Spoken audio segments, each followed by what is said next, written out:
여러분, 나비 효과 이게 파장이 크신다는 이야기잖아요. 나비의 날개짓, 적도에서의 나비의 날개짓이 대한민국에 도달하면 태풍이 돼버린다. 이게 나비 효과의 핵심 내용인데, 한전 나비 효과란 말은 무슨 말일까요? 지금 한전의 적자가 심각하죠. 올해만 지금 30조를 넘어서서 40조에 육박할 수도 있다는 그런 전망까지 나올 정도로 난리도 아닙니다. 그런데 이 한전이 말입니다. 채권시장에서 그동안은 돈을 빨아들였어요. 채권시장에서. 그런데 문제는 한전이 공기업이잖아요. 특수채입니다. 망할 수가 없는 기업이에요. 아무리 적자가 나도. 그러니 많은 사람들이 이자만 많이 주면 사겠다. 액면만 깎아주면 사겠다. 한전채를 사지 일반 회사채를 안 사는 거예요. 그래서 채권시장이 지금 어떻게 됐어요? 완전 위기를 맞고 있죠. 정부가 50조 플러스 알파부터 시작을 해서 한국은행 5대 금융지주까지 포함한 187조를 뿌리고 있습니다. 그런데도 이게 채권시장이 기업이 돈을 못 구해요. 돈을 못 구해. 그래서 채권시장의 위기라는 말이 계속 지금 나오고 있는 상황이거든요. 그런데 이 한전이 말입니다. 채권시장에서 그만 회사채 발행해 이렇게 이야기하니까 이들이 갑자기 대출로 전환했어요. 기업으로. 대출로 전환했습니다. 시중은행에서 대출을 받겠다는 거예요. 시중은행. 당장 말입니다. 시중은행 이러면 농협 빼고요. 국민, 신한, 우리, 하나은행 여기로부터 돈을 빌리다고 하는데 1차 하나은행이 6천억 원을 빌리기로 했습니다. 1차 6천억 원. 그런데 6천억만 빌리고 말 거냐? 아니에요. 2조까지 빌린답니다. 2조까지. 2차 입찰 예정일이 22일이니까 오늘이잖아요. 오늘 또다시 하나국민 우리은행이 참여를 해서 금리 5.5%에서 6%로 차입을 해 갈 것으로 그렇게 예상하고 있습니다. 그렇게 예상하고 있어요. 이렇게 되면 여러분, 이렇게 되면 대출 시장에 문제 없을까요? 대출 시장에? 저는 대출 시장에 문제 있을 거라고 생각합니다. 2조면 적은 돈도 아니고 또 2조가 한 번으로 끝나는 것도 아니기 때문에 또 대출을 한전을 받을 수밖에 없다고 생각을 합니다. 그러면 여러분 이거 한번 보세요. 한전채가 앞으로도 2022년에 25조 5천억 원인데 앞으로 더 발행을 해야 되거든요. 그러면 어떻게 될까요? 어떻게 될까요?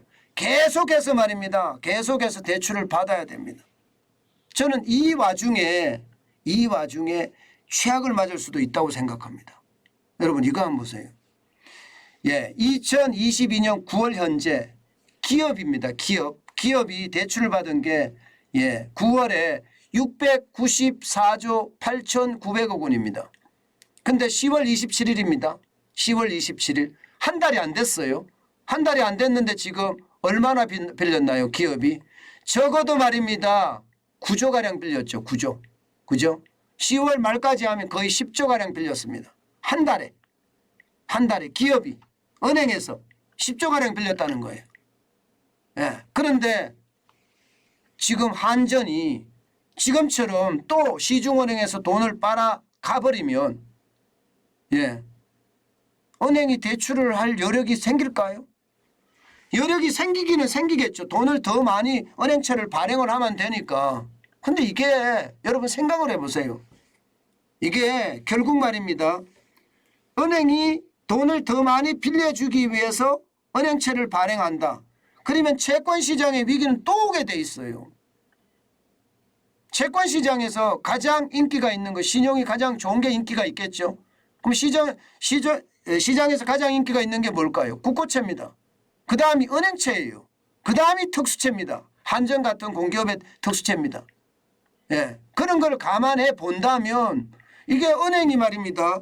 은행채 발행해서 돈 끌어와서 한전에서 대출해주면 이게 그나물의 그 밥 아니겠습니까? 오히려 말입니다. 대출 시장을 이게 막아가는 그런 역할을 하지 않겠느냐 이런 생각까지 저는 듭니다. 여러분 안 그래도 지금 대출받기 힘듭니다. 아마 여러분들도 돈이 많이 계신 분들은 그 느낌을 못 받았겠지만 돈이 없는 사람들은요 은행 대출 받으려고 하거든요. 그런데 못 받습니다. 회사를 다니는 사람이 아니고는요 자영업자는 대출 받기가 굉장히 어렵습니다. 예, 돈이 빚이 없다고 하더라도 어렵습니다. 하물며 빚이 조금이라도 있을 때는 어떻게 될까요?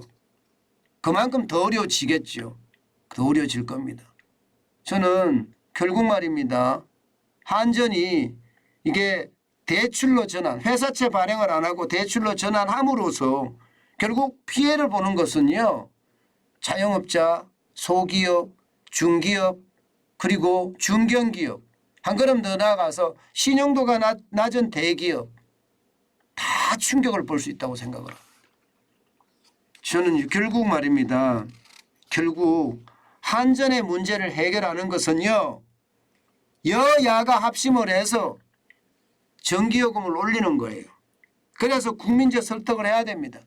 여야가 합심해야 되는 이유가 이게 전기요금을 올리려고 그러면 여야가 합심하지 않고는 안 되거든요. 예. 그렇지 않고는요. 이 한전 때문에 채권 시장이 무너지고 잘못하면 대출 시장이 무너질 수도 있다. 이게 자금 시장 전체에 충격을 줄 수도 있다. 저는 그렇게 생각합니다. 레고랜드발 채권 위기 터졌다 이러면서 많은 언론들이 레고랜드발 뭐 강원도 김진태 지사 많이 썼잖아요. 그 지금 안 나오잖아요. 그 이유가 거기는 트리거를 제공했을 수는 있어요. 단초를 제공했을 수는 있어요. 그러나 정작 채권 시장의 위기를 가져오는 것은요. 첫 번째는 금리 인상이지만 대한민국의 경우는요. 금리 인상보다가 이게 포퓰리즘이 더 우선이라고 저는 봅니다. 전기요금 안 올린 바람에 지금 이렇게 됐거든요. 지금 여기만 문제가 있을까요? 공기업들 다 똑같습니다. 공기업들 다 똑같아요. 지금 공기업들은요. 정부예요 그냥. 사채를 발행을 하면 채권 발행하면 너도 나도 사겠다는 게 정부 아닙니까? 공기업들이 발행하는 사채 바로 그런 거거든요. 저는 이것을 해결하기 위해서는요. 지금처럼 이렇게 채권 시장에서 대출 시장으로 바꾸고 이런 방법은 저는 어울리지 않는다고 봅니다. 이렇게 이야기하면 대출 시장에서도 왜곡이 일어나서 아마 아우성이 더 커질 겁니다. 차라리 이러는 것보다가 정당하게 전기요금을 올리자 이렇게 저는 이야기해야 된다고 생각하고요. 전기요금을 올리려고 그러면 국민적 저항이 클 수밖에 없죠. 그러면 어떻게 해야 될까요? 저는 한전의 구조조정, 구조조정을 강력하게 해야 된다고 생각을 합니다.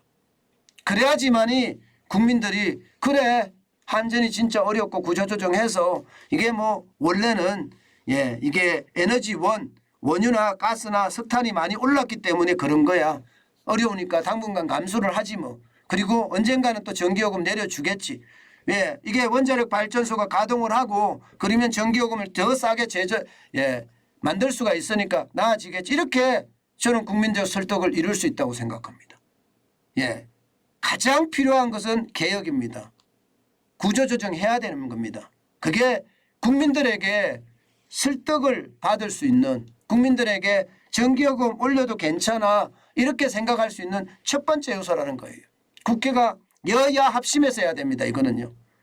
이게 어느 한쪽을 가지고 할 수는 없으니까요. 뒤이어서 말입니다. 여러분. 여기서 멈출 것이 아니라 공기업 전체 지금 공기업이 한 230개가 좀 넘는다고 하죠. 그러면 이 공기업 전체의 구조조정 지금 이 시점에서 해야 합니다. 그리고 필요 없는 것은요. 과감하게 버려야 돼요. 민영화해야 된다는 뜻이에요.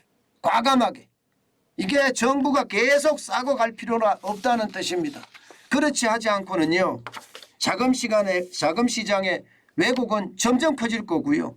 그 왜곡은요. 경제 위기를 불러올 수도 있다. 저는 그렇게 생각합니다.